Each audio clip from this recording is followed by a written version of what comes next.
చట్టం, రాజ్యాంగం, ఏ సెక్షను ఏముంది అని చెప్పి నిన్న పవన్ కళ్యాణ్ గారు చదువుతూ రాత్రి సంస్కారవంతంగా మాట్లాడాలి, విధానపరమైన విషయాల మీద ప్రశ్నించాలి, ప్రభుత్వాన్ని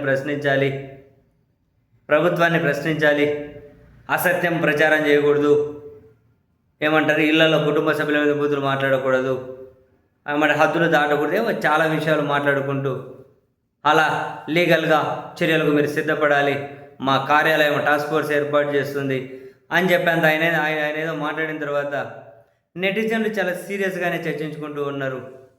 చాలా సీరియస్గానే, అంటే సంస్కారవంతంగా మాట్లాడడం అంటే పవన్ కళ్యాణ్ గారి ఉద్దేశం ఆయనలాగా కాకుండా మిగతాలాగా మాట్లాడాలి అన్నది కొంత నెటిజన్ల అభిప్రాయం. ఎందుకంటే ఆయనలాగా మాట్లాడి ఇంతకుముందు ఆయన ఏం మాట్లాడారు, కాళ్ళు చెప్పు చేతిలో తీసుకొని మాట్లాడారు, చెప్పుతో కొడతా నా కొడకెళ్ళారా అని, ఒక్కొక్కరిని పీక పిసికి చంపుతా నా కొడకెళ్ళారా అని, రండ్రా నా కొడకెళ్ళారా క్రికెట్ బ్యాట్లతో కొట్టుకుందామా, హాకీ స్టిక్కులతో కొట్టుకుందామా, రండ్రా నా కొడకల్లారా మీరెంత మీ బతికెంత పీక పిసికి చంపేస్తా నా కొడకల్లారా మిమ్మల్ని అండ్ కారు మీద ఊరేగడం, ఇటువంటివన్నీ కాదు కదా సంస్కారవంతంగా మాట్లాడడం అంటే.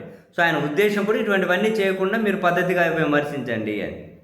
ఆయన ఎప్పుడు విధానపరమైన నిర్ణయాల మీద నాకు తెలిసి 1-2 నిమిషాలు కూడా ఆయన మాట్లాడినట్లు నేను ఇప్పుడు వినలేదు. బహుశా ఎవరు విని ఉండరు, ఎందుకంటే ఆయన మాట్లాడి ఉండరు కాబట్టి. ఎప్పుడైనా ద్వేషించడం, అసూయపడడం, తిట్టడం, ఆరవడం, ఆవేశంగా ఊగడం అండ్ మోరోవర్ ఆయన మాట్లాడిన ఏ మాట మీద కూడా ఆయన నిలబడి ఉండరు కాబట్టి నెటిజన్లు కూడా ఆయన ఏమీ పెద్ద సీరియస్గా తీసుకోవడం లేదు. అండ్ మరి అసత్యాలు కూడా ప్రచారం చేయకూడదు అంటే సత్యమని చెప్పేది ఎవరు?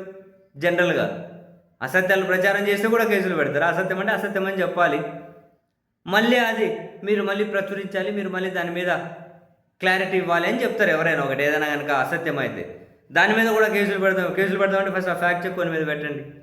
ఆ ఫ్యాక్ట్ చెక్ ఏపీ అని ఉంటాడు, వాని మీద పెట్టండి. ఫస్ట్ అయితే వాడి నుంచి మొదలెట్టండి. ఎందుకంటే మొన్ననే ఎగ్జాంపుల్ చూడండి, గోదావరి జిల్లాలో దగ్గర ఒక దళిత పిల్లను రగ్గడిగిందని చెప్పి వాడిని అర్ధరాత్రి బయటకు పంపించేశారు. ఆ విషయం బయటకు రాగానే ఆ ఫ్యాక్ట్ చెక్ కూడా ఏమన్నాడు, అది అబద్ధం, అది దుష్ప్రచారం, లీగల్గా చర్యలు తీసుకుంటాము అంటాడు. ఆ తర్వాత గంటకి కలెక్టర్ ఆ వార్డెన్ సస్పెండ్ చేశారు, అది నిజమని. ఆ పాప అవును నేను రగ్గడిగినందుకు పంపించేసిందని చెప్పి పాప చెప్పింది. ఆ కలెక్టర్ కూడా వార్డెన్ సస్పెండ్ చేశారు. మరి ఇది అసత్యం కాదు. ఆ ఫ్యాక్ట్ చెక్ వాని మీద పెట్టండి ఫస్ట్. మరి అసత్యం అని చెప్పే ప్రతి దాని మీద కేసు పెడితే కనీసం 1 కోటి మందిని జైలుకు పంపాలి. అసత్యం అని చెప్పి ప్రతిదీ ఈయన ఉద్దేశం అది కాదు. అంటే వీళ్ళ ఎమ్మెల్యేలు ఉంటారు కదా, రైల్వే గూడెం నుంచి మొదలు పెడితే వీళ్ళ నాయకులు తిరుపతి నుంచి మొదలెడితే అక్కడ ఎవరో కాకినాడ నా కొడక రారాయడ పోటీ చేస్తూ అని చెప్పి జగన్ సవాల్ చేసిన, జగన్ మీద నీచం మాట్లాడిన ఒక ఆయన. ఇటువంటివన్నీ చేయకండి మీరని నేను ఉద్దేశం కావచ్చు. మేము అధికారంలో ఉన్నాం కాబట్టి మేము ఏమైనా మాట్లాడతాం. జగన్మోహన్ రెడ్డి అధికారంలో ఉన్నప్పుడు కూడా మాట్లాడాం, ఆయన ఎందుకంటే ఇట్లాంటివన్నీ ఏం పట్టించుకోలేదు, అంతా కూడా భావ ప్రకటన స్వేచ్ఛలో భాగంగానే చూసేశారు. అందుకే కదా ప్రధాన పార్టీ కార్యాలయంలో కూర్చొని బోసడీకే నా కొడక అని చెప్పి అప్పుడు ముఖ్యమంత్రి మనం తిట్టగలిగాం. నీ తలకాయని ఎగరేసి నరుకుతాం రా అని చెప్పి మీడియా ఛానల్లో కూర్చొని మాట్లాడగలిగారు అన్నది ఆయన ఉద్దేశం.